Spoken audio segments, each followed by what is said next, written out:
आज मंत्रिमंडळाची बैठक आहे। या बैठकीसंदर्भात मंगलप्रभात लोढा यांची प्रतिक्रिया येते। राज्य मंत्रिमंडळाची ही बैठक आजची संपलेली आहे।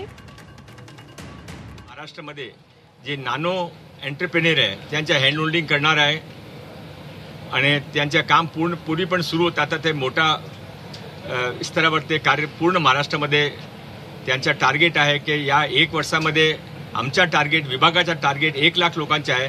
त्यामध्ये कमीत कमी 10,000 लोकांचे ते हँड होल्डिंग त्याचे मार्फत होईल। त्याशिवाय श्री रविशंकरजी जी संस्था जे एक मोठी इंटरनॅशनल संस्था आहे, भारतामध्ये प्रत्येक ठिकाणी त्यांचे ब्रांचेस आहे, ते सेवासाठी समाजासाठी काम करत आहे। त्याने आमचे 20 ITI बरोबर घेऊन 20 ITIचे रिफंडिंग करायच्या, त्यांचे नए इक्विपमेंट द्यायच्या आणि मुला-मुलींचे रोजगार कसे मिळावे यासाठी स्किल डिपार्टमेंट बरोबर माननीय मुख्यमंत्री देवेंद्र फडणवीस यांची उपस्थितीमध्ये करार केला आहे। आणि त्याशिवाय प्रोजेक्ट मुंबईमध्ये एक